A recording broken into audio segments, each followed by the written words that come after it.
पहला क्या है ना, अभी का जो वेबसाइट्स है ना कैसे रन होता है, एक वेब सर्वर होता है, राइट।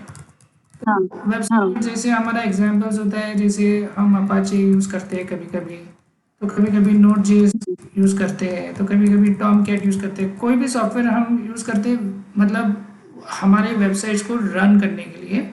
और कोई भी आर्किटेक्चर में हमारा पीछे एक डेटाबेस होता है, ऐसा पीछे जो भी एक तो हो सकता है माई सिक्वल, ज़्यादातर हमने यूज़ किया है। तो कोई भी वेबसाइट्स होते हैं तो सब पेजेस वेब सर्वर पे होते हैं।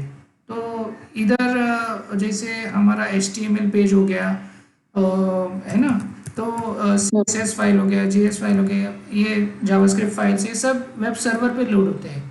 और फिर आगे क्या होता है कि हमारा ब्राउज़र होता है ना, मतलब ब्राउज़र, हम ब्राउज़र से किसी भी वेबसाइट को एक्सेस करते हैं, जैसे google.com को एक्सेस करेंगे तो google.com के वेब सर्वर पे जाएंगे, और उसका वेब सर्वर उसके डेटाबेस में जाएगा, और हमको पूरा पेज हमारे स्क्रीन पे दिखेगा इधर ब्राउज़र, ऐसा एक हमारा वेबसाइट चलता है अभी तक। तो दिस इज कॉल्ड। तो इसमें क्या होता है कि आप एक अथॉरिटी या एक सेंट्रल सर्वर के पास जाते हो, इसमें दो सर्वर नहीं है, एक सर्वर नहीं है जब भी, तो आप एक सर्वर पे डिपेंडेंट हो, तो इसको हम काइंड ऑफ बोल सकते हैं दिस इज, अगर कोई भी ब्राउजर होगा ना तो सबको सर्वर के पास जाना पड़ेगा वो डेटा वेरीफाई करने के लिए कि मेरा अकाउंट है कि नहीं है ना, या हाँ। तो मैंने कितना पैसा डाला है। तो आपको एक ही सर्वर पे आप डिपेंड कर रहे हो, जैसे पेटीएम के सर्वर पे आप डिपेंड करोगे आपको पेटीएम का वॉलेट का इंफॉर्मेशन देने के लिए। तो ये टाइप के आर्किटेक्चर्स क्या है ना, डिपेंडेंट होते हैं, सेंट्रलाइज्ड आर्किटेक्चर्स बोलते हैं इसे। तो ये हमारा मतलब हम ज़्यादातर हम ये आर्किटेक्चर यूज़ करते हैं कि किसी सर्वर को हम जाते हैं और उसको एक्सेस करते हैं। तो उसी तरह हमारा दुनिया भी वैसे ही चलता है कि हमारे पास सर आवाज कट हो रहा है। ओके,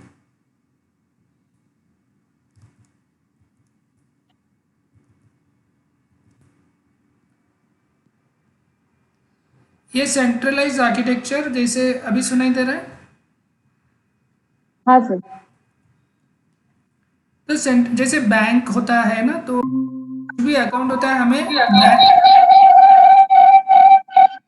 एक बैंक पे डिपेंड करना पड़ता है बेसिकली। तो बैंक एक सेंट्रल अथॉरिटी हो गया कि उसके अगर वो बैंक नहीं रहेगा तो हमारे अकाउंट को ये हो सकता है ना, मतलब अकाउंट चला जाएगा ना, अगर बैंक ही नहीं रहा तो हमारा पैसा चला जाएगा। तो we are always dependent on the central authority. तो in the same way IT में हम सेंट्रलाइज आर्किटेक्चर्स पे बहुत ज़्यादा हमने यूज़ किया है, मतलब बहुत सारे एप्लीकेशंस में। तो सेंट्रलाइज्ड आर्किटेक्चर क्या होता है, पता समझ में आ गया थोड़ा बहुत आपको?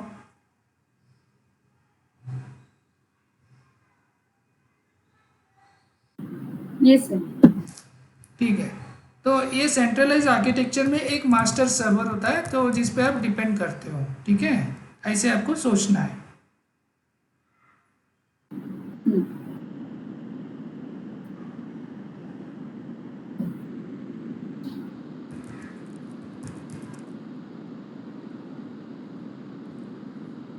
दूसरा इसका जो ऑपोजिट होता है ना, तो वो होता है पीयर टू पीयर आर्किटेक्चर, जो एक मास्टर नहीं होता है, बहुत सारे मास्टर्स होते हैं।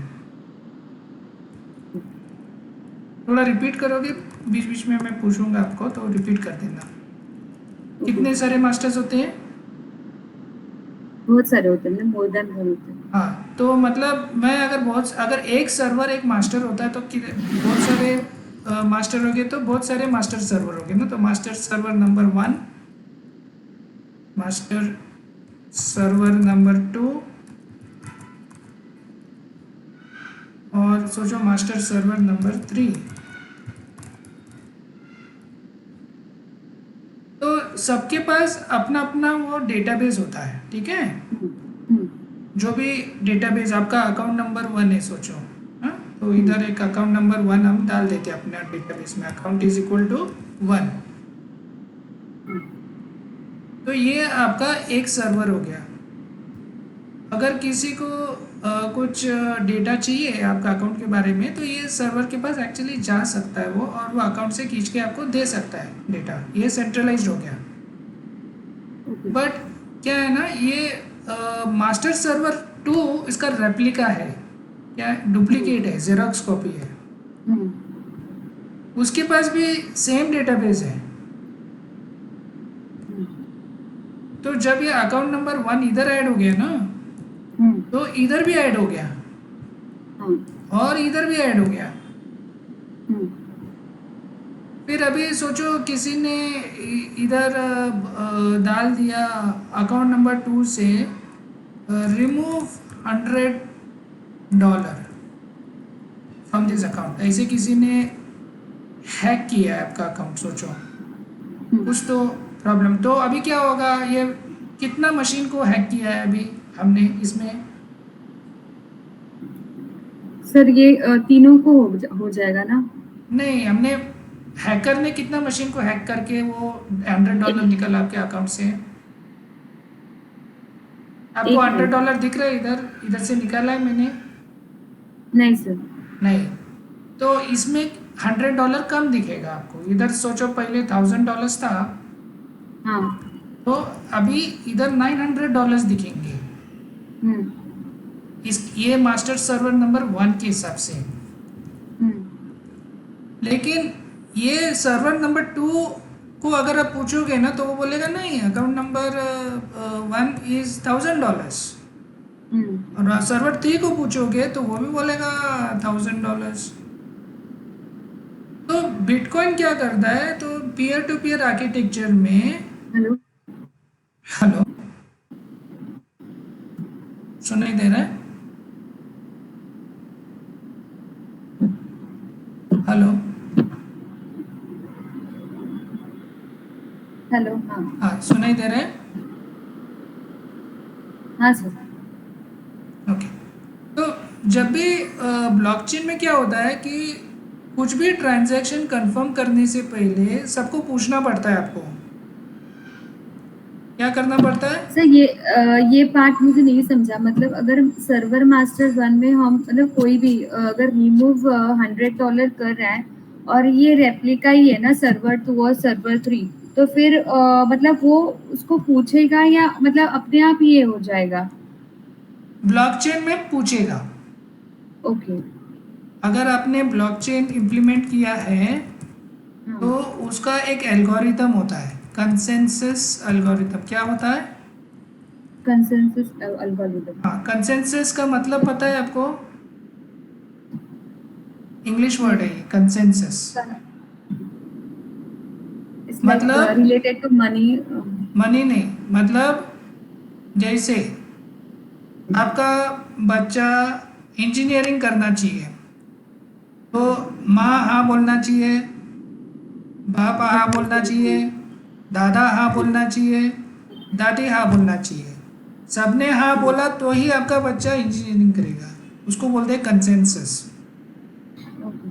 समझे आपको? हाँ।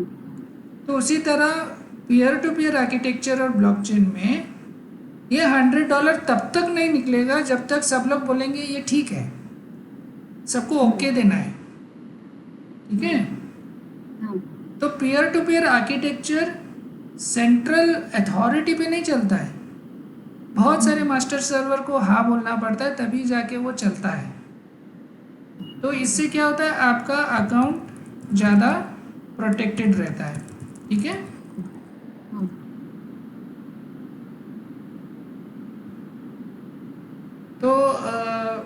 तो इसमें वो हैक नहीं हो सकता है। अगर किसी ने भी बोल दिया कि नहीं ये ट्रांजैक्शन अलाउड नहीं है, ये इनवैलिड ट्रांजैक्शन है, कोई तो हैकर है बीच में, तो अलाउड नहीं देंगे। सो आपको तो बेसिकली जब भी ट्रांजैक्शन होता है, जब सब लोग हाँ बोलते हैं, ठीक है, तो जैसे आपके पासबुक में एक एंट्री, आप बैंक में जाते हो तो पासबुक में एक एंट्री होता है, बराबर है ना? हाँ। तो लेकिन वो उस केस में सिर्फ बैंक को हाँ बोलना पड़ता है। इस केस में कितने लोगों को हाँ बोलना पड़ता है? मतलब जितने भी master server very good, very good. हाँ, तो आपको अभी बात समझ में आ रही है। तो जब भी ये क्रिएट होता है तो एक ब्लॉक क्रिएट होता है। ये ब्लॉक में ये लोग लिख देते हैं कि A has transferred to B $100 और सबके डेटाबेस में वो रिकॉर्ड हो जाता है वो ब्लॉक, और $900 सब जगह दिखेगा आपको। तो this is called a block. एक सिंगल एंट्री, एक सिंगल रिकॉर्ड, एक single entry in the passbook, जैसे पासबुक में होता है, तो वो एक ब्लॉक हो गया, एक ट्रांजैक्शन हो गया। ठीक है,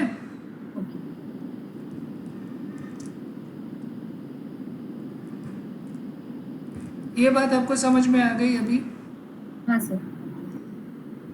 तो अभी जाके ए ने सी को और $50 निकाला। अभी बैलेंस कितना होगा? सब इधर $900 होगा, इधर भी $900 होगा, इधर भी $900 होगा। अभी जब सेकंड ट्रांजैक्शन होता है तभी भी सेम पॉलिसी फॉलो होगा, एक सेकंड ब्लॉक क्रिएट हो जाएगा जब। तो ये ब्लॉक नंबर 1 है, ठीक है, और एक आपको $50 का ट्रांजैक्शन करना है, तो ये ब्लॉक नंबर 2 हो गया आपका।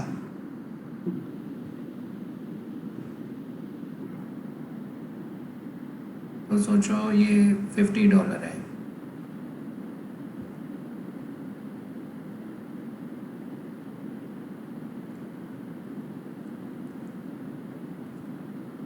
ठीक है, तो ब्लॉक 2 ने 50 सी को ट्रांसफ़र किया है। सोचो, तो ए इज ट्रांजैक्टेड टू सी। पैसा ले भी सकते, दे भी सकते, तो कुछ भी हो सकता है। ठीक है, तो ट्रांजैक्शन किसी भी एंड में हो सकता है, लेकिन ये ट्रांजैक्शन के बाद ये सेकेंड एंट्री आया है, तो इसका ब्लॉकचेन क्या करता है, उसको याद रखता है कि पहले $100 निकला, उसके बाद $50 निकला, और सबके पास ये रिकॉर्ड रहता है। समझे आपको? मतलब सबके पास एक पासबुक होता है ये अकाउंट का। तो ये पासबुक जो भी है ना, मतलब इधर एक पासबुक होगा, इधर एक पासबुक होगा, तो पासबुक में क्या हो गया, एक चेन ऑफ ब्लॉक्स, चेन की तरह दिखता है ना आपको। और एक ब्लॉक आ जाएगा तो और एक चेन दिखेगा, चेन का में और एक ब्लॉक दिखेगा, बराबर है ना? तो इसी चीज़ को एक पासबुक और एक ब्लॉकचेन सिमिलर जैसे दिखते हैं। So blockchain is nothing but a chain of blocks. अगर मेरे पास अभी मेरा अकाउंट खुद का, अभी आपका एक अकाउंट होगा, तो आपका एक ब्लॉकचेन अलग होगा, मेरा एक पासबुक अलग होगा, तो मेरा ब्लॉकचेन अलग होगा, है ना? ऐसे हो सकता है कि मेरा जो ब्लॉकचेन है उसमें से मेरा ब्लॉक्स में से पैसा आपके ब्लॉक में चला गया, ये भी हो सकता है, ब्लॉकचेन टू ब्लॉकचेन। यस। हाँ, तो दिस इज, तो इसमें अभी अगर सबके पास पासबुक है तो सब लोग कैसे वेरीफाई करते हैं? अगर कुछ भी किसी ने डेटा भी अगर चेंज कर दिया ना, $100 को बोल दिया, नहीं $100 नहीं था, $0 था, तो बाकी का सब डेटाबेस में तो सेम नहीं रहेगा ना, बाकी के सब पासबुक में सेम एंट्री नहीं रहेगा। तो इधर क्या होता है, एनक्रिप्शन हैशिंग का जो लॉजिक होता है वो यूज़ हो रहा है इधर। तो वो मैं नहीं समझाऊंगा अभी आपको एनक्रिप्शन लॉजिक, बट आपको ये समझना है कि कुछ भी मॉडिफाई हो जाएगा ना डेटा, किसी को सर्वर को पता चल जाएगा और उसको ना कर देंगे एल्गोरिथम के हिसाब से। इतना पार्ट आपको समझा? हाँ सर। तो इस नेटवर्क को क्या बोलते हैं? Blockchain network.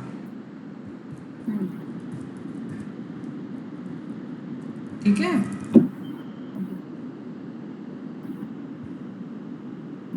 तो हम जैसे कस्टमर्स होते हैं ना, जैसे, तो we have to connect to some server. ये सर्वर कौन चलाता है, मेरे को बोलो?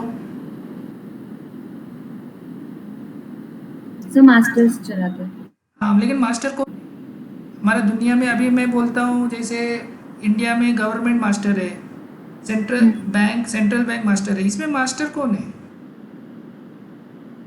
क्या हम किसी अथॉरिटी के साथ बात कर रहे हैं इसमें?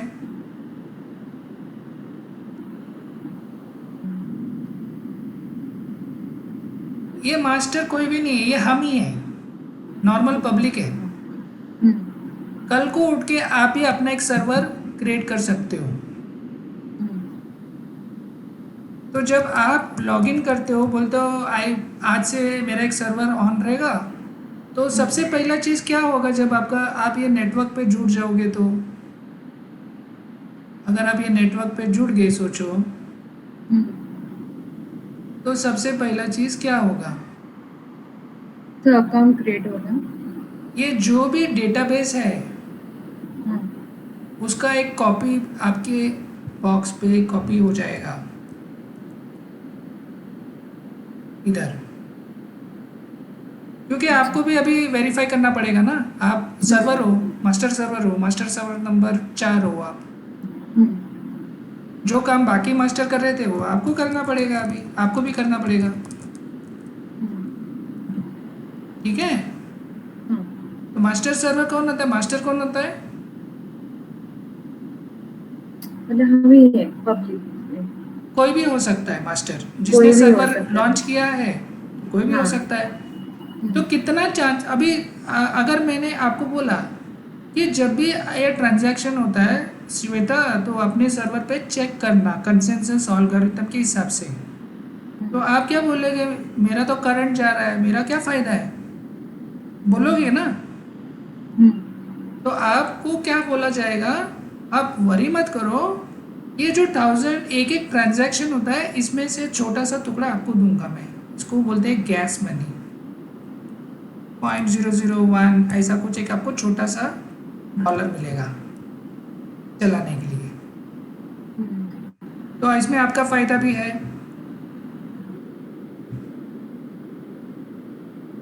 समझ में आ गया आपको? मास्टर सर्वर कोई भी चलाता है तो उसको भी कमीशन मिलता है अगर वो किसी ट्रांजैक्शन को प्रोसेस करता है तो। ठीक है? हेलो। हेलो। हाँ सर। तो हेलो। हाँ, तो आपका फ़ायदा है कि नहीं है इसमें, अगर आप सर्वर डालते हो तो? हाँ। हाँ, तो अगर आपको अभी आप क्या जानते हो ये मास्टर सर्वर नंबर 2 कौन है, मास्टर सर्वर नंबर 1 कौन है, मास्टर सर्वर नंबर 3 नहीं। कौन है, आप जानते हो क्या? नहीं।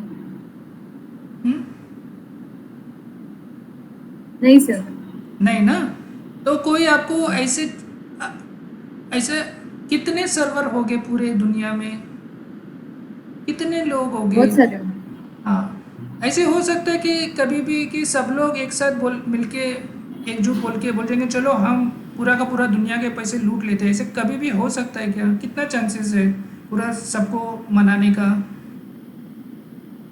नहीं सर, मतलब बहुत कम यहाँ पे चांसेस है ना। बहुत पहले तो आपको ढूंढ के हाँ, निकालना पड़ेगा सब मास्टर सर्वर्स हाँ, को, हाँ। फिर उनको एग्री करना पड़ेगा कि हम डेटा जाके पीछे से मॉडिफाई कर देते हैं और दुनिया का पैसा लूट लेते हैं। बहुत चांसेस कम है।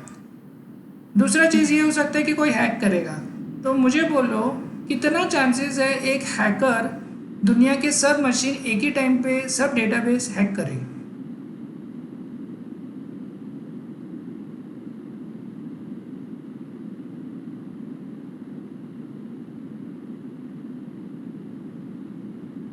सर एक ही टाइम पे सब मतलब मशीन, बहुत क्योंकि कम चांस। आपको ये पूरा डेटाबेस सिंक्रोनाइज रखना है ना, तो सब हैक करना पड़ेगा एक ही टाइम पे।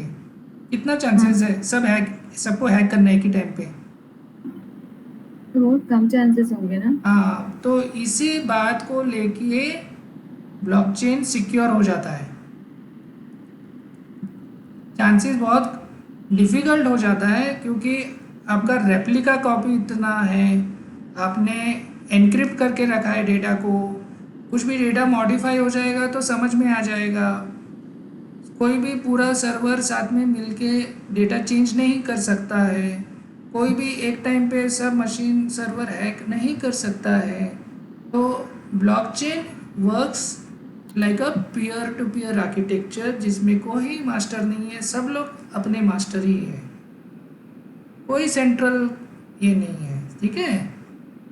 आपको कोई आरबीआई नहीं है, कोई गवर्नमेंट नहीं है, तो इसीलिए बिटकॉइन का पैसा इस पे ज़्यादा, बिटकॉइन पे कोई कंट्रोल नहीं है ना अभी। मतलब किसी गवर्नमेंट का कंट्रोल हो सकता है क्या ऐसी चीज़ों पे? कंट्रोल तो पब्लिक के हाथ में चला गया, है ना।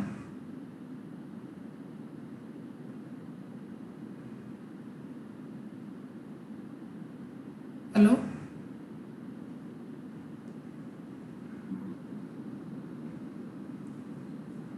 हेलो। हेलो। हाँ, सुनाई दिया आपको?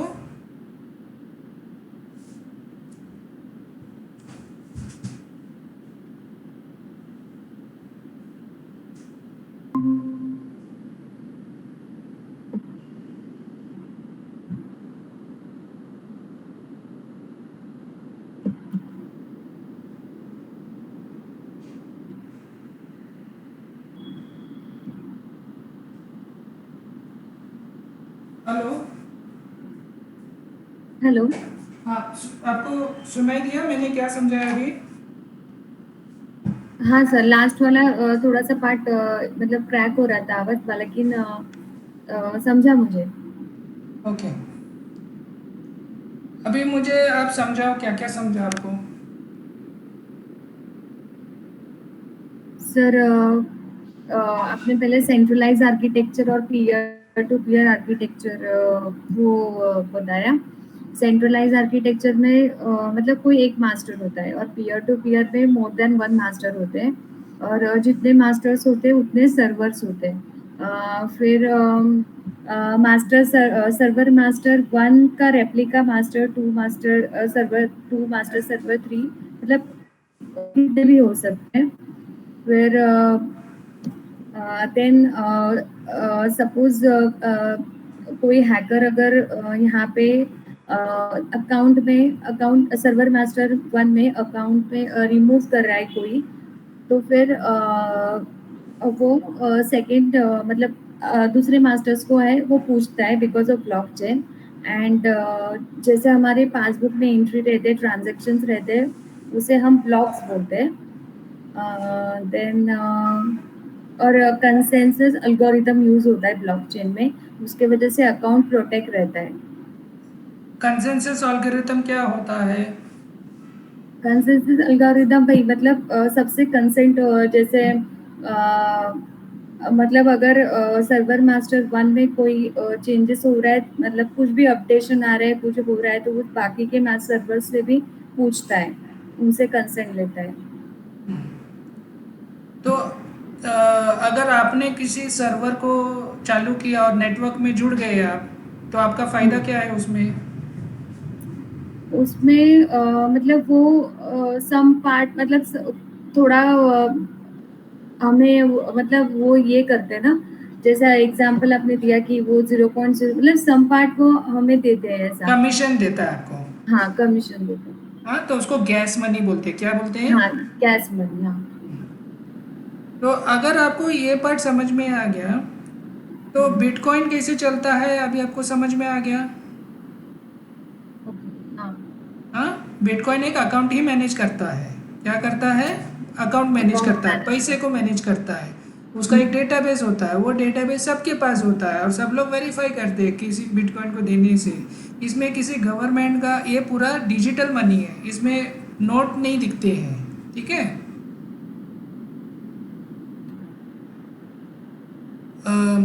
इसमें जो भी कोड लिखा है वो चेंज नहीं होता है कभी, ठीक है।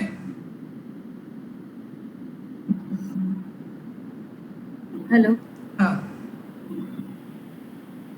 तो बिटकॉइन कैसे चलता है आपको समझ में आ गया?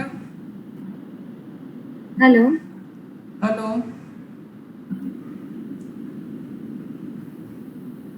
हाँ सर। बिटकॉइन कैसे चलता है? हाँ, वही सर, बिटकॉइन मीन्स वही अकाउंट मैनेज करता है।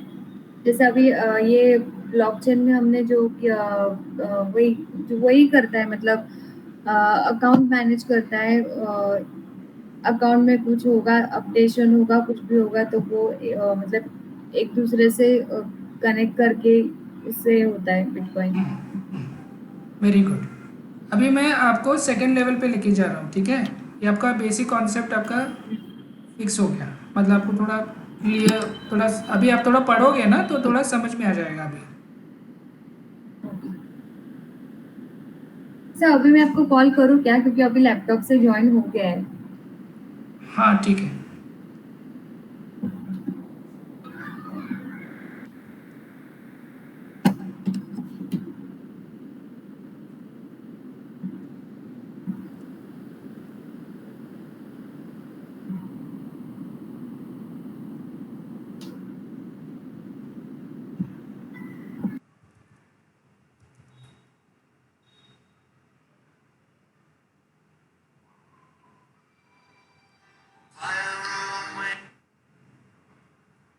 हेलो। ओके, तो सुनाई दे रहा है मेरा आवाज़ ठीक से? तो अभी बेसिकली अभी आपको क्या जानना है ना कि बिटकॉइन में कभी भी अभी जो आपने देखा, अभी मैं फिर से वो डायग्राम खोलता हूँ। इसमें कहीं नो, इसमें कहीं ये पता चलता है कि ये पैसा किस काम के लिए दिया गया है।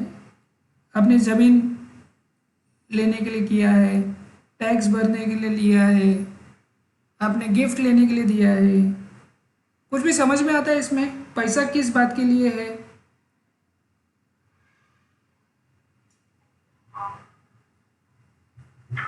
तो हमारा प्रोजेक्ट वो CO2 मतलब कार्बन डाइऑक्साइड उसके ऊपर ही है ना। अ, हाँ, कार्बन डाइऑक्साइड पे है। नहीं, अभी क्या है, मुझे आपको ना इथरम समझाने की कोशिश कर रहा हूँ मैं आपको।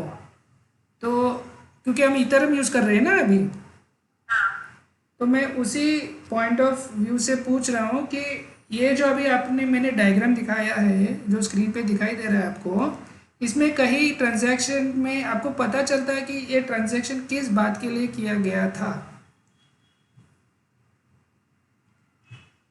आपको आपको ये समझ में आ रहा है कि पैसा किधर से किधर गया, बराबर है ना?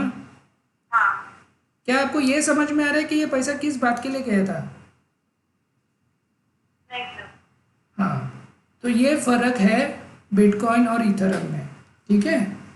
बिटकॉइन में आपको ये पता नहीं है किस बात के लिए पैसा दिया गया था। अगर कोई सोचो, अगर आपको किसी के साथ आप एक डील करते हो, है ना, घर खरीदते हो, तो आप क्या बोलते हो, कौन सा पेपर इंपॉर्टेंट होता है? टाइटल पेपर इंपॉर्टेंट होता है, पैन कार्ड इंपॉर्टेंट होता है, आधार कार्ड इंपॉर्टेंट होता है।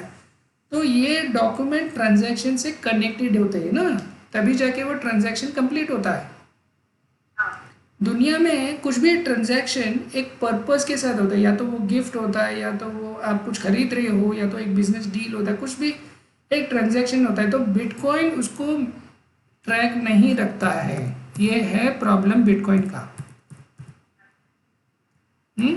तो ये आप बिटकॉइन के सर्वर पे अगर आप जाते हो, बिटकॉइन भी ब्लॉकचेन यूज़ करता है और इथरम भी ब्लॉकचेन ही यूज़ करता है, लेकिन बिटकॉइन और इथरम का डिज़ाइन में यही फ़र्क है कि इथरम ट्रैक रखता है कि कौन सा पैसा का के पीछे क्या पर्पस है, या क्या मतलब उसका ये है, मतलब डॉक्यूमेंट्स बोल सकते हो।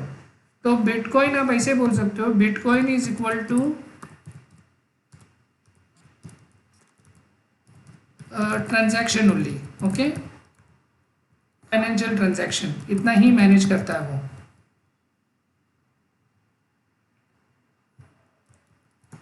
इथरम होता है वो बेसिकली फाइनेंशियल ट्रांजैक्शन को रिकॉर्ड करता है, और वो ट्रांजैक्शन के साथ हम ये टर्म है स्मार्ट कॉन्ट्रैक्ट।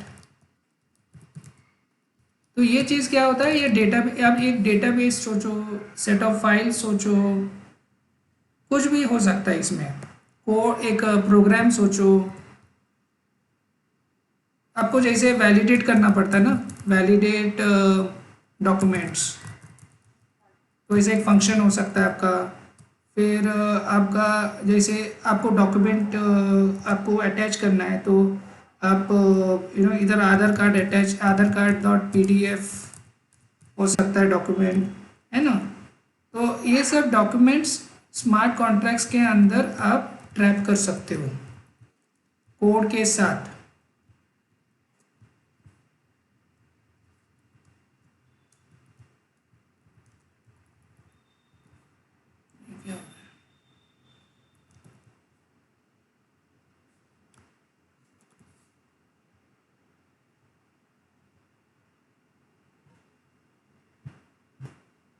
इधर तो इसमें कोड भी हो सकता है और डेटा भी हो सकता है। क्या आप ये चीज़ बिटकॉइन में कर सकते हो?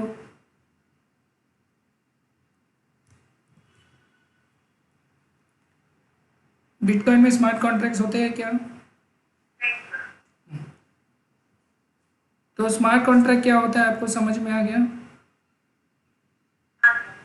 ओके, तो अभी अगर आपको ये समझ में आ गया है तो अभी मैं लेवल 3 पे लेके अभी बाहर जाऊंगा।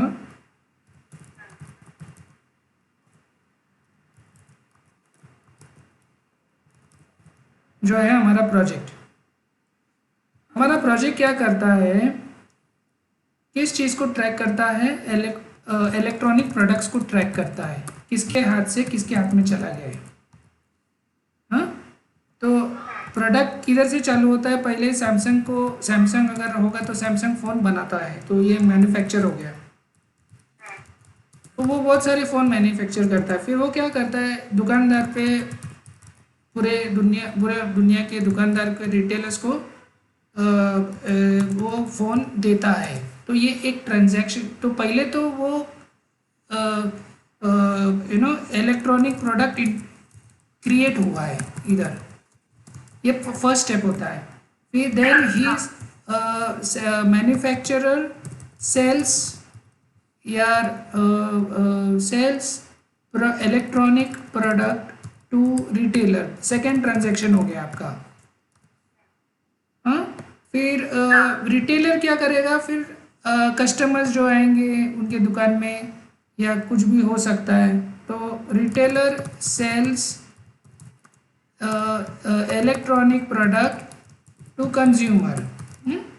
कंज्यूमर ज़्यादातर क्या करता है, फ़ोन ख़राब हो गया तो नया फ़ोन लेता है, कचरे के डब्बे में जाएगा या जंग किधर, तो वो कभी भी रिसाइकल बिन होता नहीं है ना, कुछ भी वो फेंकने की तरह होता है। तो कंज्यूमर ज़्यादातर क्या बोलेगा, throws away the phone, old phone. अभी क्या होता है, एक नया फ़ोन की ज़रूरत पड़े ना तो वो मैन्युफैक्चर को फिर से बनाना पड़ता है और उसके लिए रॉ मटेरियल लगते हैं। तो रॉ मटेरियल क्या क्या, कार्बन डाइऑक्साइड किधर से आता है? ग्लास से आता है, प्लास्टिक से आता है और मेटल से आता है। तो उसको फिर से वो मेटल्स किधर से आते हैं? मेटल्स तो आपको ज़मीन से ही लेना पड़ेगा ना, तो उसके लिए आपको माउंटेन्स एंड ग्राउंड आपको ब्लास्ट करना पड़ेगा ना, इधर ज़मीन को फोड़ना पड़ेगा, बॉम्ब ब्लास्ट करना पड़ेगा, तभी तो जाके वो पूरा मेटल बाहर आएगा। तो इसमें बहुत सारे कार्बन डाइऑक्साइड एमिट होते हैं ये पूरे प्रोसेस में।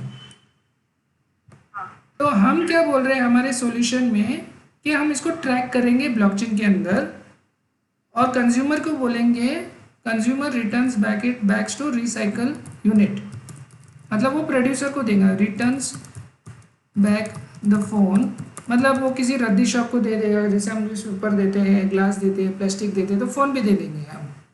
Returns back the phone to let's say retailer, हमने जिस दुकान से लिया था उसी दुकान के पास वापस जाएंगे ना हमें तो पता नहीं सैमसंग किधर है, लेकिन रिटेलर को पता है किधर है। Retailer returns back the phone to manufacturer,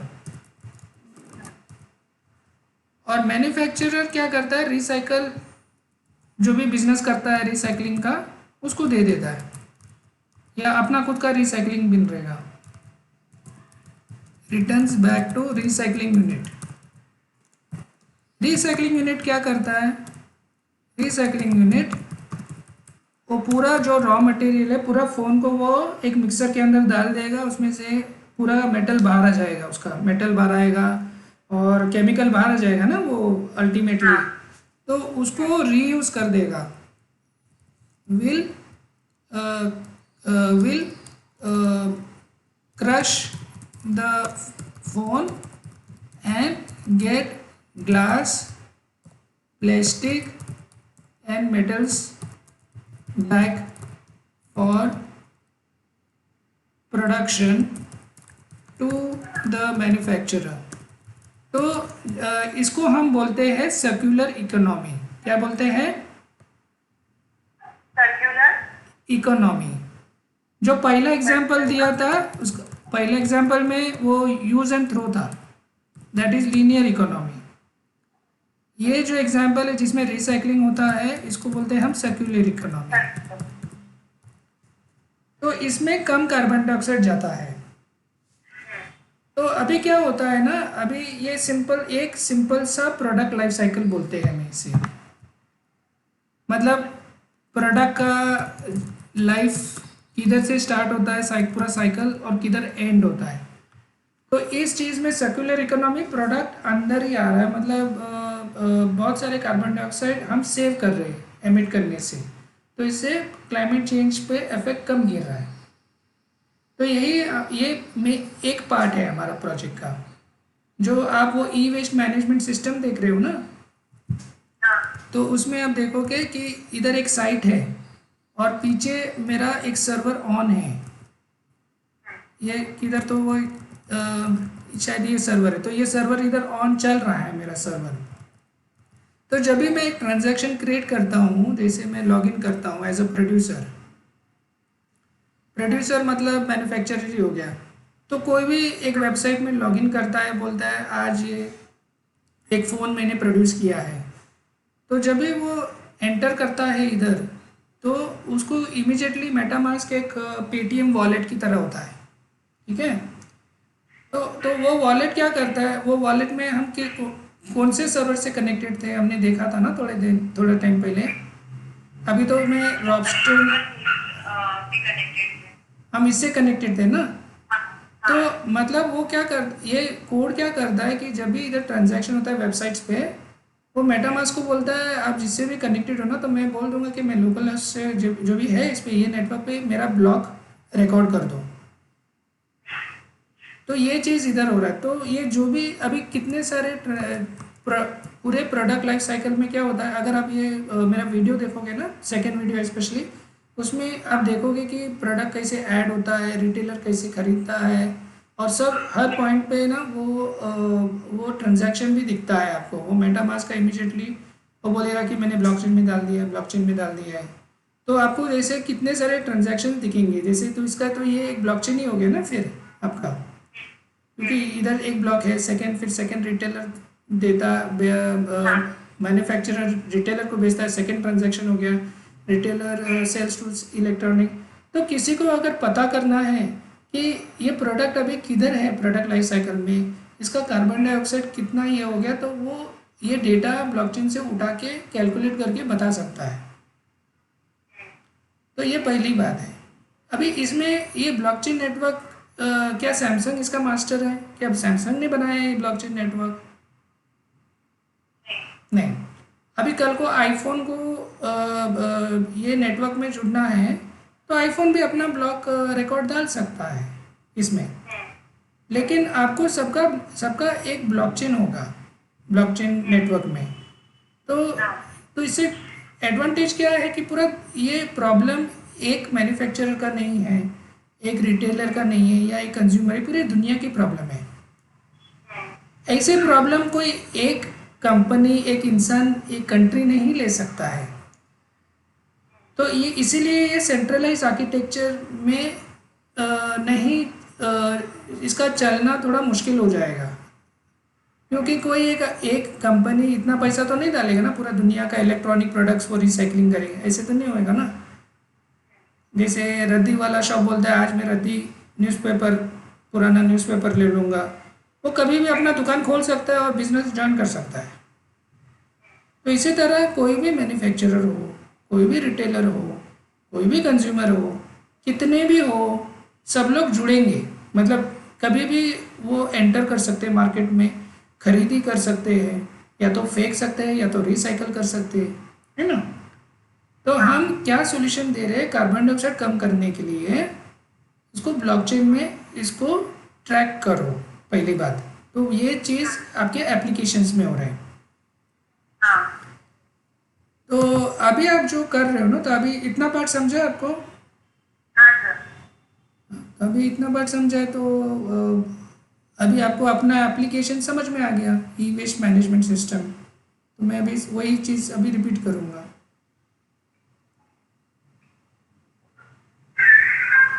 तो पहले हमने क्या कमांड रन किया था, truffle develop and truffle compile ना। राइट हाँ। तो इसमें हम क्या कर रहे हैं, हमारा ई वेस्ट मैनेजमेंट सिस्टम का पहले तो हम इथरम नेटवर्क स्टार्ट कर रहे हैं। तो इससे क्या होता है, एक फाइनेंशियल ट्रांजैक्शन रिकॉर्ड करने का सिस्टम चालू हो गया है। लेकिन मैंने क्या बोला था, और एक चीज़ है ना इसमें, क्या चीज़ है? Smart contract. हाँ, तो हमने स्मार्ट कॉन्ट्रैक्ट भी डिफाइन कर दिया है। तो किधर डिफाइन किया है, तो वो मैं अभी आपको दिखाता हूँ। जैसे अगर आप कॉन्ट्रैक्ट फोल्डर में जाओगे ना, तो ये नोड कॉन्ट्रैक्ट को देखोगे तो इसका कंटेंट आपको दिखेगा। इसमें कोड है, इसमें डेटा है। तो क्या डेटा दिख रहा है आपको, मेरे को बोलो। Sir weight of glass, weight of plastic, weight of निकल, aluminium, power copper, magnesium and weight of steel. हाँ, तो बेसिकली ये डेटा एक डॉक्यूमेंट की तरह सोचो। जैसे ज़मीन खरीदने के लिए ज़मीन की पेपर की ज़रूरत है, कार्बन डाइऑक्साइड मैनेज कर ट्रैक कर रखने के लिए वेट की ज़रूरत है। किसी भी प्रोडक्ट में कितना ग्लास है, कितना प्लास्टिक है, कितना निकल है, क्या क्या है, मतलब आपको। और ये प्रोडक्ट का स्ट्रक्चर डेटा है, इसमें प्रोडक्ट प्रोड्यूसर एड्रेस है, मतलब किसने प्रोड्यूस किया है, वो अकाउंट नंबर होगा ना वो प्रोड्यूसर का ब्लॉकचेन में। कभी भी वो ट्रांसफ़र करता है, एक प्रोड्यूसर रिटेलर को देता है, एक अकाउंट नंबर होगा सबके पास। तो सबका एड्रेस ट्रैक हो रहा है इधर। और इधर बोला जा रहा है कि ये प्रोडक्ट रिटर्न हो गया क्या रिटेलर को, येस और या नो। और प्रोड्यूसर को मिला है क्या, मतलब रिटेलर तक पहुंच गया, लेकिन रिटेलर को भी तो वापस देना पड़ेगा ना प्रोड्यूसर को। फिर रिसाइकल हुआ है क्या, मतलब अगर रिसाइकल हुआ है तो कितना रीयूज़ किया है हमने। जैसे हमने 100 ग्राम मेटल यूज़ किया था, पूरे के पूरे 100 ग्राम यूज़ तो नहीं होंगे ना, थोड़ा ख़राब हो जाएगा। तो ऐसे हो सकता है रीयूज़ करते समय 80% सिर्फ रीयूज़ हो गया, तो फिर भी हमारे लिए तो वही अच्छा है ना वैसे। तो ये आपका स्मार्ट कॉन्ट्रैक्ट्स का जो फाइल एक्सटेंशन होता है वो SOL होता है। इसको सॉलिड, ये जो लैंग्वेज में लिखा गया है ये जावास्क्रिप्ट की तरह दिखता है या जावा के तरह दिखता है, लेकिन ये लैंग्वेज सॉलिडिटी बोलते हैं इसे। कौन सी लैंग्वेज है ये? सॉलिडिटी। हाँ, तो पहले तो हमने ट्रफल यूज़ किया। स्मार्ट कॉन्ट्रैक्ट डिफाइन करने के लिए क्या यूज़ किया हमने, सॉलिडिटी लैंग्वेज। ये थोड़ा जावास्क्रिप्ट की तरह दिखता है या जावा की तरह दिखता है, तो उन्होंने थोड़ा सिमिलर रखा, क्योंकि अभी नया भाषा कौन सीखेगा, इसीलिए थोड़ा सिमिलर रखा उन्होंने। तो कभी भी आपको इथरम में जुड़ना है तो आप चाहे तो सिर्फ फाइनेंशियल, लेकिन अब एक स्मार्ट कॉन्ट्रैक्ट भी, अगर आपका बिजनेस का कोई नेटवर्क बनाना चाहते हो, जैसे एक कार में बहुत सारे पार्ट्स होते हैं, बहुत सारे सप्लायर्स होते हैं, अलग पार्ट का अलग सप्लायर होता है, तो सबको कैसे ट्रैक करेंगे। कोई भी सप्लायर, मतलब पहले तो कॉम्प्लेक्सिटी इतना है, कितने नंबर, वॉल्यूम इतना है, तो सबको अगर एक कार में कौन सा पार्ट किधर से आया है ट्रैक करने, तो ब्लॉकचेन बहुत काम में आ सकता है। और वो पार्ट का क्या, वो ट्रांजैक्शन, अगर मैंने किसी से आयन खरीदा है तो किसके बीच में ट्रांजैक्शन था और उसके पेपर्स क्या थे, उसके कॉन्ट्रैक्ट क्या थे, वो मुझे इधर से मिल सकता है आसानी से। तो आपको इथरम नेटवर्क में फाइनेंशियल ट्रांजैक्शन क्या होता है, स्मार्ट कॉन्ट्रैक्ट क्या होता है, समझ में आ गए? क्या स्मार्ट कॉन्ट्रैक्ट एक बिजनेस में और दूसरा बिजनेस में सेम हो सकते हैं क्या? अलग, ज़्यादातर अलग ही होगे ना, अगर बिजनेस अलग होगा तो कॉन्ट्रैक्ट। हमारे कॉन्ट्रैक्ट में क्या ज़रूरी है? So, weight of that metals, weight of plastic and वो सब। हाँ, और ये प्रोडक्ट लाइफ साइकिल को भी ट्रैक करना इम्पोर्टेंट है हमें। हाँ तो दो चीज़ हो रही है इधर, पहले तो हम वेट ट्रैक कर रहे हैं, दूसरी बात हम प्रोडक्ट लाइफ साइकिल ट्रैक कर रहे हैं। तो यही चीज़ अपना वो वेबसाइट करता है। तो इधर दो वेबसाइट्स चल रहे हैं, एक इथरम का नेटवर्क वेबसाइट चल रहा है पीछे बैकग्राउंड में, और दूसरा वेबसाइट आपका ये जो स्क्रीन दिख रहा है ये चल रहा है इधर। ये स्क्रीन अभी नहीं चल रहा है, तो यही आपको चलाना है। एक बार आप चालू कर दोगे तो ये चालू हो जाएगा। तो ये जो ये पोर्ट नंबर 3000 पे कनेक्टेड है, लेकिन इधर आप देखोगे MetaMask is connected two port number 8545 जो इथरम सर्वर है। हाँ, तो आपको वो दोनों वेबसाइट का मीनिंग समझ, क्या उसका पर्पस है, समझ में आ गया। ये सिंपल सा वेबसाइट ही है, कोई भी वेबसाइट बना सकता है, लेकिन इथरम सर्वर कौन सा कनेक्ट करते हैं वो आप पर डिपेंड है। तो अगर आप इथरम मेन नेट में कनेक्ट करते हो तो उसमें पैसा लगेगा, रियल का ईथर लगेंगे। तो जैसे बिटकॉइन में जैसे बिटकॉइन का एक करेंसी होता है ना, तो इथरम का करेंसी होता है ईथर। तो आपको पता है एक ईथर कितना रुपया होता है?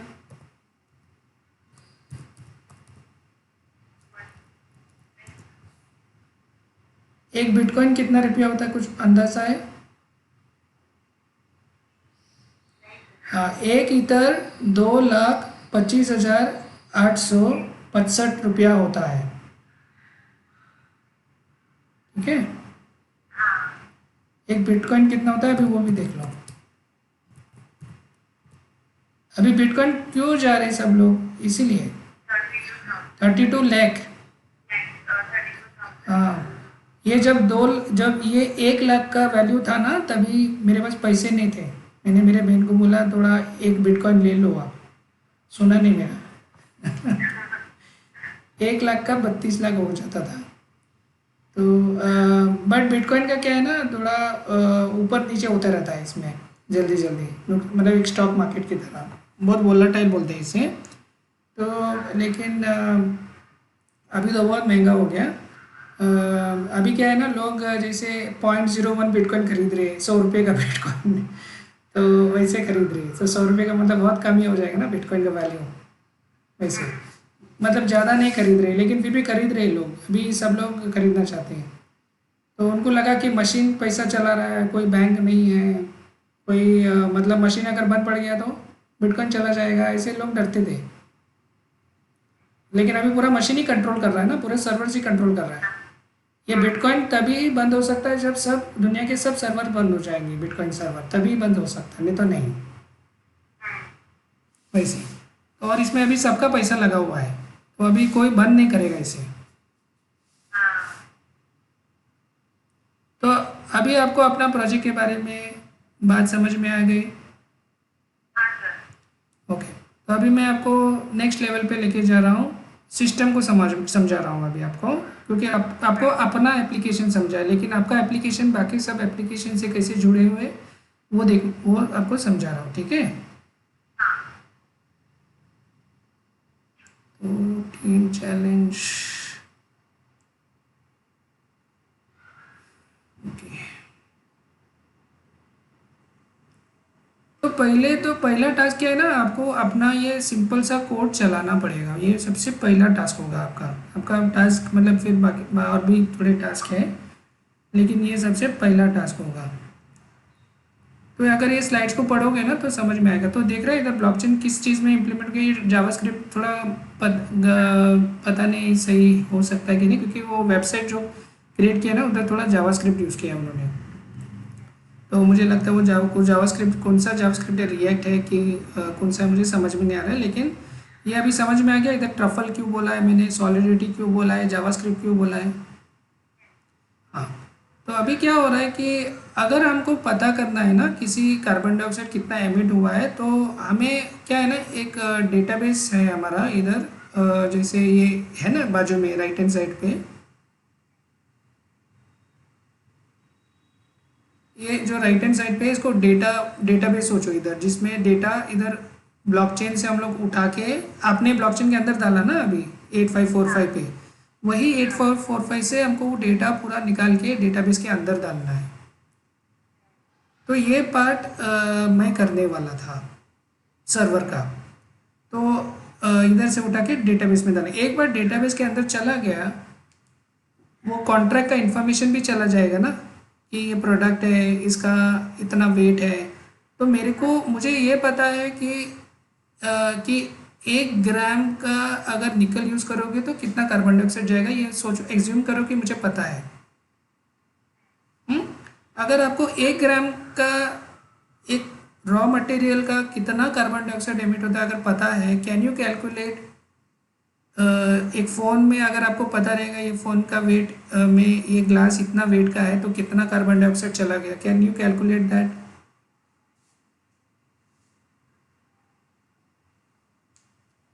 पॉसिबल है क्या कैलकुलेट करना? पॉसिबल है ना?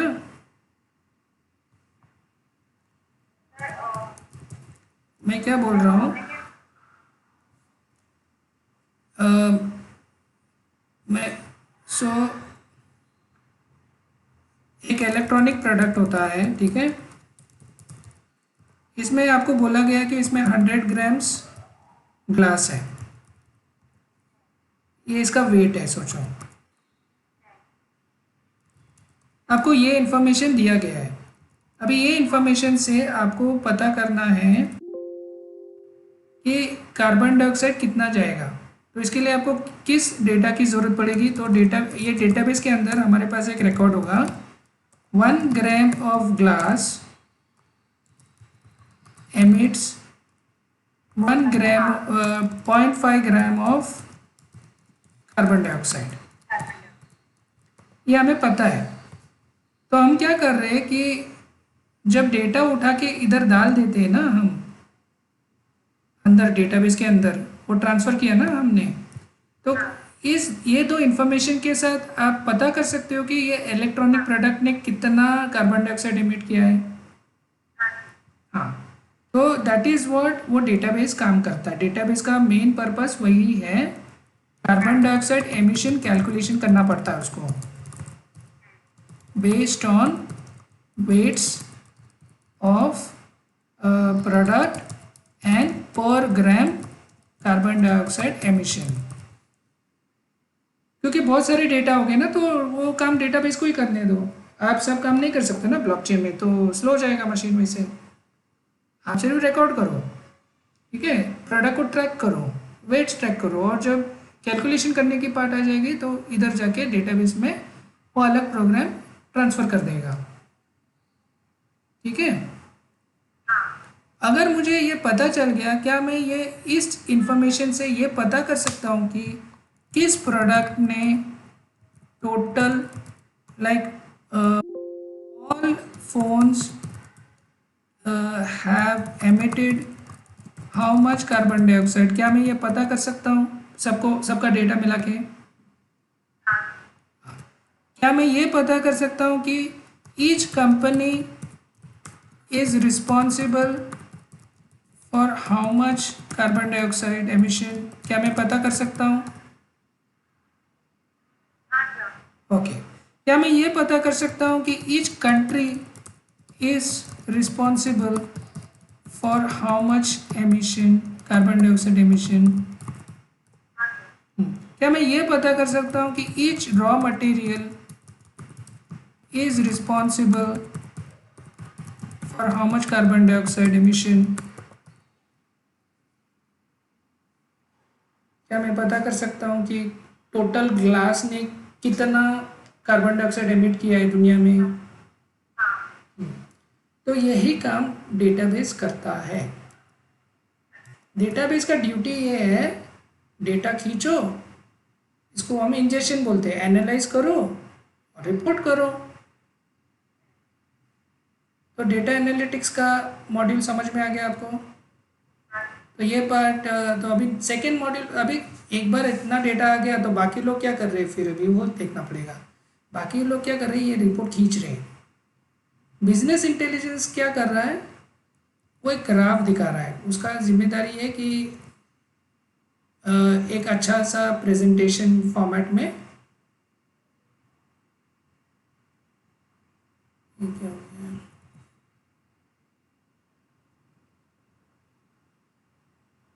स्लाइड्स देखोगे ना, थोड़ा एक्सप्लेन किया है पूरा डिटेल में।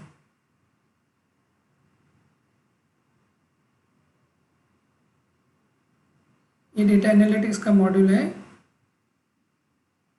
तो ब्लॉकचेन क्या करता है, S3 में बकेट में जाके रिपोर्ट ये डेटा डाल देता है। S3 बकेट से उठा के डेटाबेस क्या करता है, 4 रिपोर्ट्स क्रिएट करता है।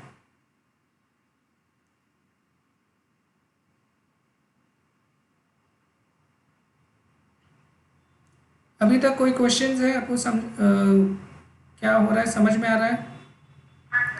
हाँ, क्योंकि अभी सिस्टम बड़ा हो रहा है, ब्लॉकचेन से आगे जा रहा है अभी वो। अभी हम बिजनेस इंटेलिजेंस मॉड्यूल क्या करता है, ऐसे ग्राफ दिखाता है। ये दिखता है आपको? कैसे दिखता है? अच्छा, ये ऑन है इसीलिए क्या?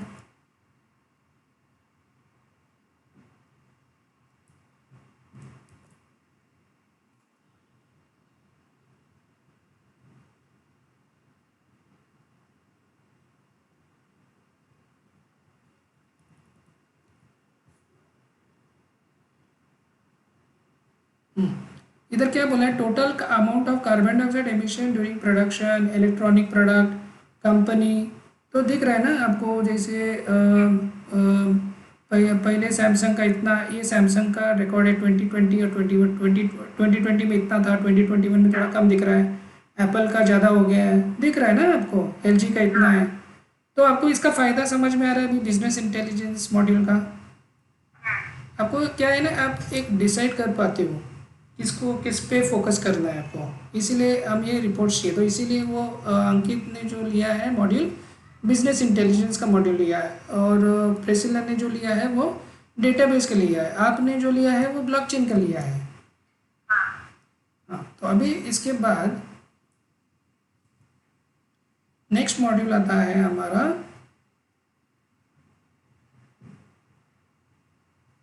तो इसमें प्रेडिक्शन पे जाते हैं हम। तो प्रेडिक्शन क्या करता है मॉड्यूल, ये तीसरा मॉड्यूल है। तो ये किसने लिया है, ये अनुराधा ने लिया है। अनुराधा क्या कर रही है, प्रेडिक्ट करने की कोशिश करता है कि ऑस्ट्रेलिया कब तक ज़ीरो हो जाएगा। अगर ये ग्राफ नीचे की तरफ जा रहा है तो ये कभी ना तो कभी ज़ीरो होगा, डाउन स्लो पे है। तो इससे क्या हमें पता चलता है कि कौन कितना तेज़ी से कार्बन डाइऑक्साइड एमिशन रिड्यूस कर रहा है, कौन से कंट्रीज, कौन से कंपनीज। फिर क्या प्रेडिक्ट कर सकते हैं डेटा के बेसिस पे। तो ये पार्ट मशीन लर्निंग करता है, और उसको डेटा किधर से आता है मशीन लर्निंग को, डेटाबेस से, क्योंकि डेटाबेस ने ऑलरेडी कैलकुलेशन करके दे दिया है, मेन काम तो उसने कर दिया, बस हमको वो डेटा लेना है, वो डेटा को लेके प्रेडिक्ट करना है। अभी एक डाउन स्लो पे तो डेफिनेटली कभी न तो कभी उनसे कोई ना तो कोई बरस में टच करेगा। ठीक है, इतनी बात समझ में आ गई आपको? हाँ, अभी इसमें जो चौथा मॉड्यूल है वो इंसेंटिव मॉड्यूल है कि कम सब लोग इतना खर्चा क्यों करेंगे रिसाइकल करने का, मतलब सबको काम करवाना पड़ता है ना इसमें, तो क्यों करेंगे, मैं कचरा क्यों फेंकूँ, रिसाइकल करूँ, ऐसे मेरे दिमाग में आएगा ना। तो इसका ये एडवांटेज है कि अगर मैं न्यूज़पेपर रद्दी शॉप में जाके देता हूँ तो क्यों देता हूँ, सोचो मुझे, बोलो। हाँ, तो इसको बोलते हैं इंसेंटिव। तो यही काम है इंसेंटिव मॉड्यूल का, वो पैसा तो नहीं देता है लेकिन पॉइंट्स देता है। एप्पल को इतने पॉइंट मिले, श्वेता को इतना पॉइंट मिला, क्योंकि आप हमने ट्रैक किया है ना उसको कि वो रिसाइकल यूनिट में गया है कि नहीं गया है। तो इंसेंटिव मॉड्यूल क्या करता है, डेटाबेस से डेटा उठाता है, वो देखता है कि ये प्रोडक्ट किधर से किधर रिसाइकल में चला गया है कि नहीं गया है, इसका पॉइंट दिए गए कि नहीं दिए गए, और नहीं दिया है तो कुछ पॉइंट्स दे दो इसके। हाँ, तो इसको हम ग्रीन कॉइन्स बोल रहे हैं अभी। तो टोकन्स भी बोल सकते हैं, ग्रीन कॉइन्स भी बोल सकते हैं, पॉइंट्स भी बोल सकते हैं, बस नाम नाम कुछ भी फ्लैशी टर्म यूज़ कर सकते हो। लेकिन इंसेंटिव मोड, अभी पॉइंट से तो पैसा तो नहीं आता ना, तो फिर पैसा कौन देगा इसका, तो ये जिम्मेदारी फिर कौन उठाएगा पैसा देने का, तो ये बात है। तो इधर होते हैं एक तो इंसेंटिव जेनरेटर मॉड्यूल है हमारा, और मेन वो डायग्राम ढूंढ रहा हूँ। तो इधर जो लेफ्ट राइट हैंड साइड पे दिखता है वो कौन से एप्लीकेशन है, इंसेंटिव टोकन जेनरेटर। तो ये निकिता ने लिया है ये मॉड्यूल को। तो जब भी वो पॉइंट्स देती है तो ब्लॉकचेन में वो एक ब्लॉक ऐड होना चाहिए, बराबर है ना। तो वो ब्लॉक में ऐड आप करोगे, लेकिन पॉइंट्स देने का कैलकुलेशन निकिता करेगी, वेबसाइट दिखाने का काम निकिता करेगी। आपको उसका डेटाबेस में जाना है, देखना है कि कौन से पॉइंट्स को ऐड करना है, किसी तरह वो आपको सॉर्ट आउट करना है। तो आपका काम यही है कि जिनको नए नए आज के दिन किसी किसी को पॉइंट्स देना है वो सब जाके वो अपने अपने ब्लॉक में ऐड करना है आपको। तो अभी आते हैं हम 5वें मॉड्यूल की तरफ, इंसेंटिव प्रोवाइडर। इंसेंटिव प्रोवाइडर वो होता है जो आपको पैसा देगा।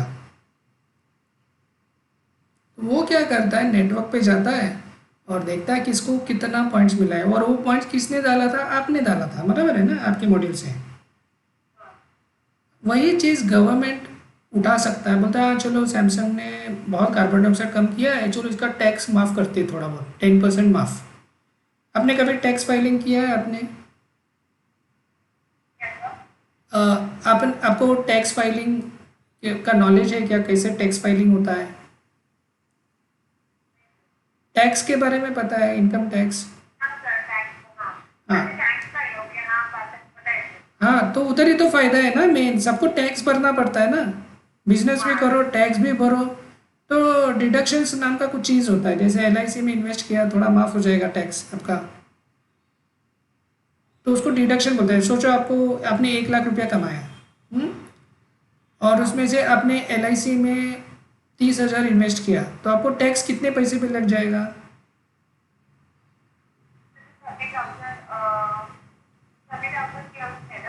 70,000 जो डिडक्शन हो गया, LIC में इन्वेस्ट किया ना आपने, तो LIC का पैसा माफ, तो उसको हम बोलते हैं टैक्स क्रेडिट, ऐसे बोल सकते हैं। तो उसको डिडक्शन बोलते हैं एक्चुअली। तो डिडक्शन का मतलब होता है मतलब कम करना। तो आपको 1 लाख रुपए का टैक्स देने से के बदले आप 70,000 रुपये टैक्स दे दो अभी। अगर आप कोई स्टार्टअप कंपनी हो तो इतना माफ। तो उसी तरह अगर आपने इतना कार्बन डाइऑक्साइड कम किया है तो इतना आपका टैक्स माफ। ये इंसेंटिव प्रोवाइडर का काम होता है। तो ये तो गवर्नमेंट आपको टैक्स क्रेडिट देगा। ये भी हो सकता है कि सैमसंग बोलेगा कि कोई भी कस्टमर अगर वापस आके अपना फ़ोन वापस देता है तो हम उसको 2 रुपया देंगे 1 ग्राम का कार्बन डाइऑक्साइड एमिशन कम करने के लिए। हो सकता है ना, कभी कभी आप जैसे कोल्ड ड्रिंक पीते हो बॉटल में, तो दुकानदार क्या बोलता है, बॉटल वापस दे दो 2 रुपया मिलेगा। कभी हुआ है ऐसे? हाँ, मेरे साथ होता है, मतलब अभी तो नहीं, पहले लेकिन बॉटल पे पैसा कमाया जाता है।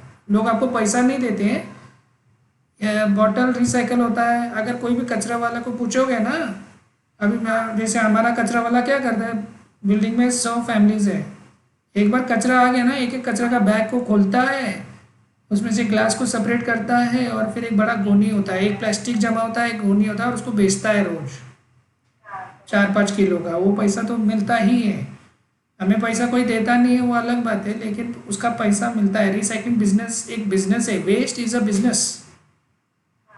आप कचरे को, हर एक कचरे का बिजनेस बना सकते हो।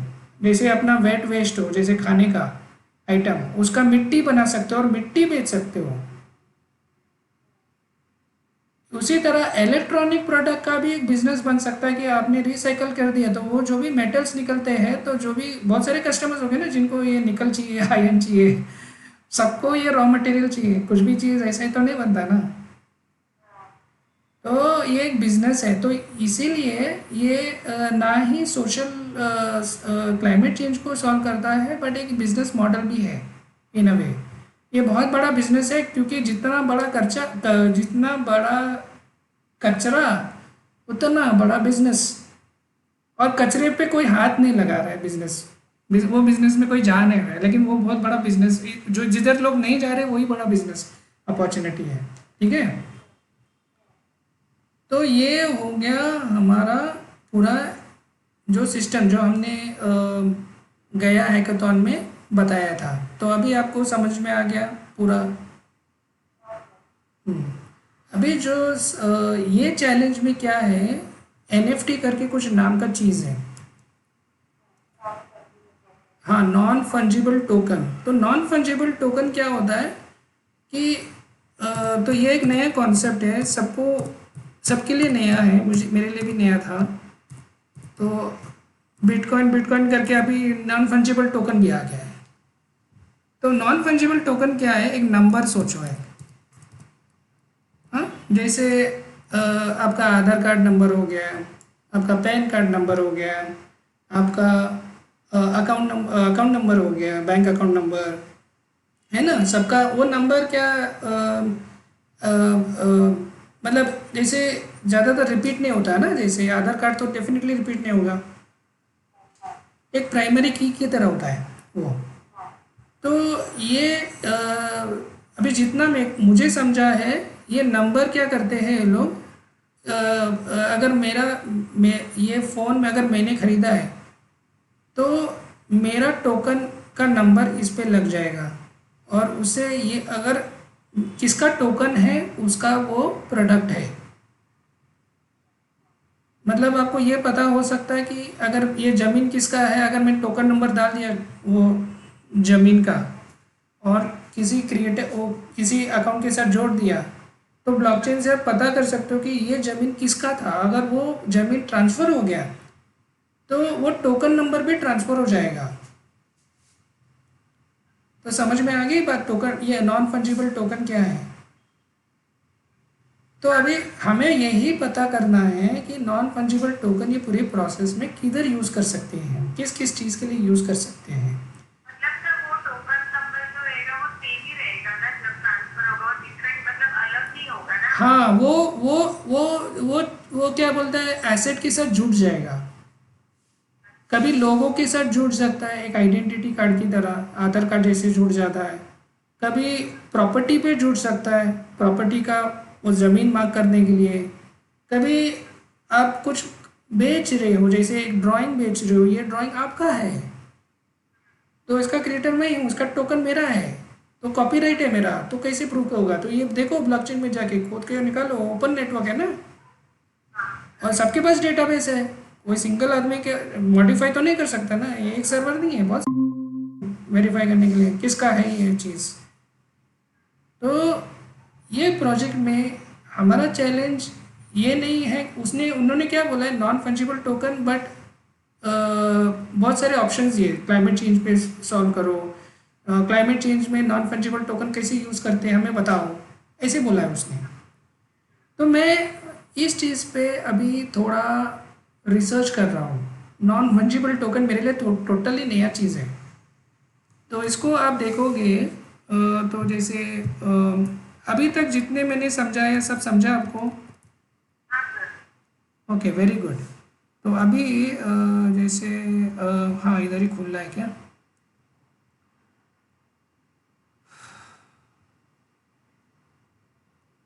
इधर गया। हाँ, ये मैं अभी ना क्या कर रहा हूँ, ये ट्यूटोरियल कर रहा हूँ मैं अभी। ये ट्यूटोरियल क्या चीज़ है दिखाता हूँ आपको।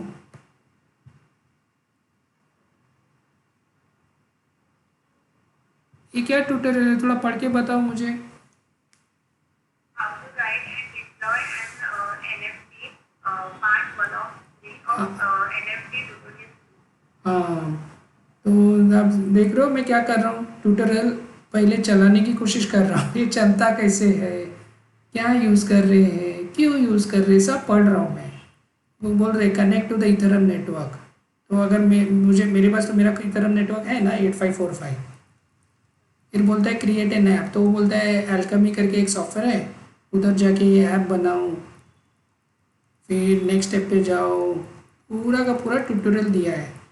फिर बोलता है क्रिएट एन इथरम अकाउंट, तो मेरा तो मेटामास्क का अकाउंट भी है, मैंने क्रिएट किया है मेटामास्क अकाउंट, ये चीज़ भी है मेरे पास। पहले तो मुझे कॉन्सेप्ट समझना है और फिर मेरे एप्लीकेशन के साथ जोड़ना है मुझे। तो फिर अगर आप ट्यूटोरियल नंबर 2 देखोगे ना, तो मैं आपको ट्यूटोरियल नंबर 2 बताता हूँ। तो इसमें बहुत सारे सॉफ्टवेयर वो यूज़ कर रहा है, तो मतलब पहले तो मुझे मतलब आँख बंद करके सिर्फ चलाना है, समझना नहीं है ज़्यादा। सेकेंड वो क्या बोलता है, how to mint an NFT। Mint मतलब प्रोड्यूस करना, क्योंकि आपको टोकन एक नया नया चीज़ पे जोड़ना है, नया एसेट है आपका, किसी नया एसेट है तो जोड़ना तो पड़ेगा ना NFT।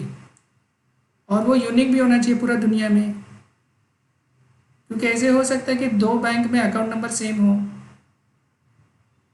तो अगर आपको पूरा वर्ल्ड का सबको ट्रैक करना है तो नंबर एक ही होना चाहिए वो चीज़ का, वो नंबर रिपीट नहीं होना चाहिए। तो यही काम NFT का होता है कि वो ऐसा नंबर देता है कि वो नंबर रिपीट ही नहीं होगा किसी चीज़ के लिए। बहुत बड़ा नंबर होता है वो, 256 बाइट्स का इंटीजर होता है वो। 256 बाइट्स मतलब इंटू 8 मतलब अराउंड 16,000 बिट्स, मतलब 2 रेज़ टू 16,000 का नंबर होगा, उतना बड़ा नंबर होगा। अभी समझ में आई सब? अभी इधर कॉन्ट्रैक्ट बोलते हैं तो कॉन्ट्रैक्ट का मतलब समझ में आ गया आपको? मतलब वो स्मार्ट कॉन्ट्रैक्ट के बारे में बात करता है। इधर क्या लिखा है, interplanetary file system IPFS is a decentralise protocol. आपको डिसेंट्रलाइज का मतलब मैंने समझा दिया ना, ऑपोजिट ऑफ सेंट्रलाइज्ड, मतलब peer to peer. Decentralized protocol and peer-to-peer network for storing and sharing data in a distributed file system. We will use Pinata, a convenient IPFS API and toolkit to store our NFT asset. Asset क्या होता है? Asset मतलब मेरा drawing हो सकता है, तो उन्होंने बोला मुझे एक इमेज ले लो ड्राइंग और अपलोड करो। तो मैंने क्या किया, एक इमेज, तो वही चीज़ मैं कर रहा हूँ अभी। मतलब बहुत टाइम लग रहा है तो समझने के लिए क्या हो किधर, हाँ ये इधर, हाँ ये किधर है।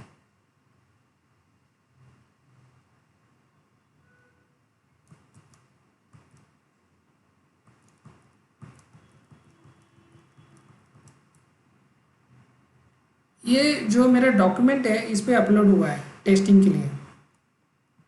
मतलब अगर आपका लैंड का पेपर हो तो वो उसको एसेट बोलते हैं, क्या बोलते हैं, हाँ। फिर वो एसेट पे आप टोकन नंबर डाल सकते हो, एक प्राइमरी की तरह, डेटाबेस में प्राइमरी की होता है ना वैसे ही। अगर आप मेरा ये एसेट देखोगे तो ये एसेट मेरा जैसे एक ड्राइव पे है, क्लाउड पे है, और इससे एक नंबर है, ये मेरा ड्राइंग है ना।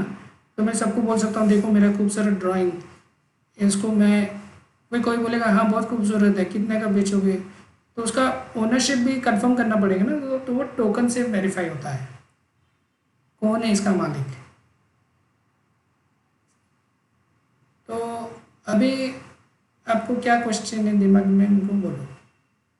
मेरे को लगता है बहुत, मैं NFT तो नहीं समझाऊंगा, NFT थोड़ा मुझे भी मतलब जितना समझाना था मैंने समझा दिया, लेकिन अभी पहले आपको ब्लॉकचेन का लेवल पे थोड़ा काम करना पड़ेगा, अगर बाद में NFT पे आ सकते हो आप।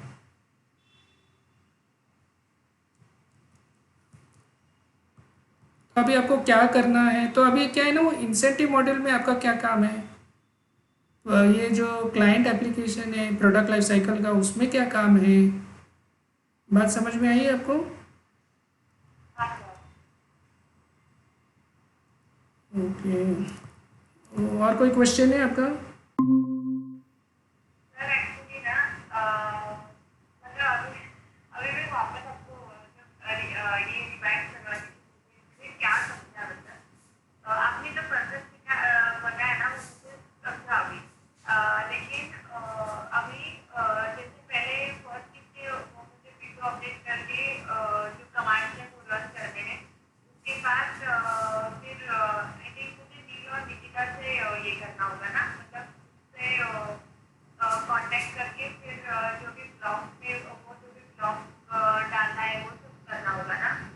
एक्चुअली क्या है ना, आप अपना खुद का एक टेस्ट डेटाबेस बनाओ। सोचो आप डेटाबेस से एक पॉइंट्स लो, जो भी डेटा है, मतलब आपको क्या करना है, एक डेटा उठा के ब्लॉकचेन के अंदर डाल देना है। ये कैसे करते हैं पहले तो ये सीखना पड़ेगा ना आपको। उसके बाद आप नील निकिता के पास जा सकते हो कि चलो तुम्हारा डेटाबेस किधर है, चलो मैं अभी डेटा उधर से उठाता हूँ और ब्लॉकचेन में डाल देता हूँ। वो सेकंड स्टेप होगा। फर्स्ट स्टेप तो पहले कैसे करना है, यही बहुत बड़ा चैलेंज होगा। ऐसे हो सकता है कि आप ये चैलेंज होते होते हम नहीं कर पाए, और तभी भी ठीक है। हम प्रेजेंटेशन में हम बोल सकते हैं कि इंटीग्रेशन ऐसे ऐसे करते हैं। ये ज़रूरी नहीं है कि आपका प्रोजेक्ट चले। आप प्रोटोटाइप दिखा रहे हो, पूरा प्रोडक्ट नहीं बना रहे हो। तो कुछ चीज़ नहीं चलेगा तो ठीक है, लेकिन आपको थोड़ा कॉन्फिडेंट रहना चाहिए जब बात करते समय कि आप क्या, आपको पूरा आता है, मतलब क्या करना है आपको पता है। हुआ नहीं, कंप्लीट नहीं हुआ, वो अलग बात है। तो यही चैलेंज है। अभी NFT टोकन का मेन कंपोनेंट अभी कैसे इंट्रोड्यूस करना है, ये डायग्राम जो मैंने बताया है इसमें मॉडिफाई हो जाएगा अभी थोड़ा, क्योंकि NFT अंदर अंदर आ रहा है ना, तो NFT का मेरे को फोकस रखना है। तो दोनों फोकस रखना है, क्लाइमेट चेंज का भी रखना है और NFT का भी रखना है। तो ऐसे हो सकता है मैं हर एक प्रोड्यूसर को एक NFT टैग कर दूँ, या तो मैं जिसको कितना पॉइंट्स मिला है उस पर NFT टैग कर दूँ। अभी आप नंबर तो किसी को भी दे सकते हो ना, किसी चीज़ पे भी दे सकते हो, किसी ट्रांजैक्शन पे भी दे सकते हो, हर चीज़ पे आप नंबर डाल सकते हो और वो नंबर यूनिक होगा। और ब्लॉकचेन का ये एडवांटेज होगा बेसिकली। तो दुनिया में किसी को भी पता करना है ये नंबर का आदमी कौन है तो पता चल जाएगा, ये नंबर का ज़मीन कौन सा है पता चल जाएगा, ये नंबर का डॉक्यूमेंट कौन सा है पता चल जाएगा, क्योंकि एसेट्स सब अपलोड हो गए हैं। बेसिकली अगर ज़मीन होगा तो ज़मीन का पेपर होगा, कोई आदमी होगा या औरत होगा तो उसका पैन कार्ड होगा, शादी हो गया तो मैरिज सर्टिफिकेट होगा, सब डॉक्यूमेंट्स पे ही चलता है।